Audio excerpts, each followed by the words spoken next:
Kita ke informasi yang pertama di mana pemerintah Indonesia lewat Kementerian PUPR dan Kementerian Keuangan menginisiasi sistem pembiayaan air bertajuk Global Water Fund. Gerakan ini diharapkan mampu menjadi solusi krisis air dan kekurangan dana penanganan air bersih di seluruh dunia. Lalu seperti apa konsepnya? Mari simak jawabannya dalam liputan berikut ini.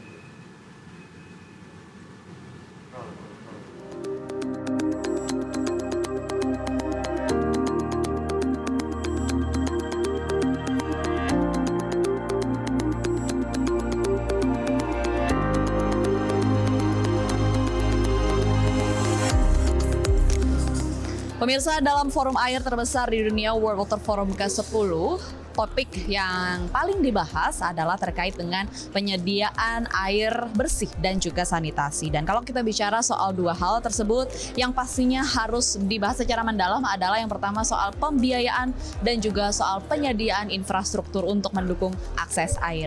Untuk mengetahui apa saja yang menjadi buah diskusi dari World Water Forum ke-10 terkait dengan pembiayaan dan juga infrastruktur di Indonesia, mari simak wawancara kami bersama dengan Menteri Keuangan Sri Mulyani Indrawati dan Menteri PUPR Basuki Hadimulyono berikut ini. Pak Basuki, sedikit dong soal IKN, Pak. Ini kan tadi Pak Basuki menyebutkan bahwa Presiden Jokowi ini nggak mau pindah, Pak, kalau belum ada penyediaan air. Tapi kalau memang air sudah siap, Juli sudah siap pindah. Saya juga enggak. Jadi saya juga mau pindah kalau air kita sudah masuk. Karena kalau air itu memang esensial. Kalau listrik bisa pakai genset, ya. Ya, walaupun sekarang sudah ada PLN, tapi kalaupun nggak ada kan bisa pakai genset. Tapi kalau air, mau mandi mau bisa pakai botol air botolan kan nggak. Tiap hari juga harus dengan tangki. Jadi kita masukkan, insya Allah akhir Juni air bisa sudah masuk sampai ke hotel, sampai ke kantor-kantor, sampai ke rumah. Tadi di isi MOU tadi kan kita menggunakan teknologi dari Korea Selatan. Disebutkan kalau tadi kami lihat di slide net zero water resources. Net zero-nya itu seperti apa sih, Pak, teknologi yang dimiliki oleh Korea Selatan yang akan diterapkan di IKN? Ya, kita kan sekarang sudah kita bikin dengan BIP APBN. Karena kalau yang Korea kita kan butuh 600 liter per detik. 300 liter per detik kita sudah bikin. Yang nanti akan masuk bulan akhir Juni. Tapi untuk 600 itu kan untuk sampai dengan tahun 2030. Itu akan mulai dibangun 2024 ini. Ya. Itu yang pakai listriknya dari pokoknya net zero itu kan dengan listriknya dengan surya dan sebagainya. Jadi cycle. Berarti untuk mempertegas, berarti sistem teknologi Korea Selatan ini memastikan bahwa tidak akan ada emisi yang dihasilkan dari... Kalau teknologinya adalah teknologi untuk menghasilkan potable waternya. Ya, bukan air bersih lagi sekarang, tapi air minum. Hasilnya nanti menjadi air minum, bukan air bersih. Nah, itu kami pakai, karena sudah lihat di K-Water, kita coba pakai itu. Jadi teknologinya itu untuk menghasilkan air minumnya, potable ya, bukan energi. Kalau energinya bisa dari floating solar energi dan sebagainya. Sedikit, Pak, soal pembiayaan dari keberadaan teknologi ini berarti dari apa? Karena kan kalau kita mengingat soal net zero ini kan pasti pembiayaan teknologi cukup mahal. Yang dari Korea hibah. Hibah tadi yang 300 liter per detik itu hibah.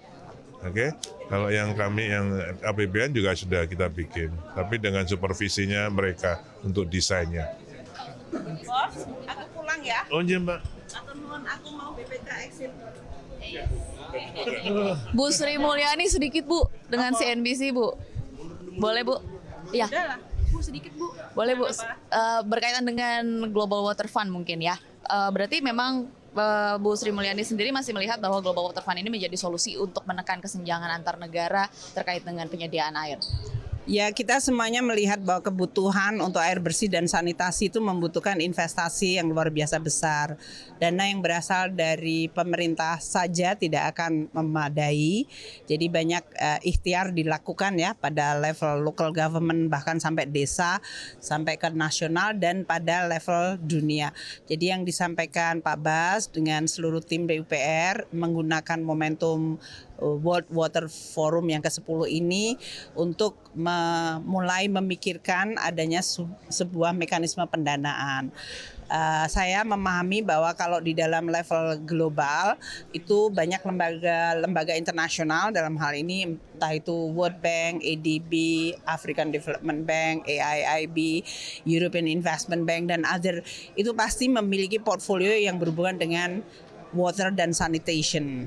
Akan baik untuk makin transparan dan kemudian dilihat, dikombin dengan komitmen dari masing-masing pemerintah dan bilateral sehingga dia bisa menunjukkan suatu progres di dalam investasi yang sangat besar di bidang water dan sanitation. Tadi teman-teman Kemenku sudah bicara dengan teman-teman PUPR untuk kita dukung sepenuhnya bagaimana untuk bisa gagasan ini terus digulirkan dan kemudian bisa didukung terutama dari lembaga-lembaga yang memiliki resources sangat besar dan nyata dan terutama dari private sector karena kalau kita bicara tentang trillion of money dollar itu private sector yang memiliki dan mereka biasanya membutuhkan insentif dan regulasi atau policy yang tepat untuk kemudian bersama-sama dengan multilateral institution dan nasional maupun lokal untuk bisa bersama-sama invest ya. Oke. Bu Sri Mulyani dikit Bu, kalau dari APBN sendiri berapa Bu untuk di tahun 2025? Oke baik, terima kasih Bu Menkyu.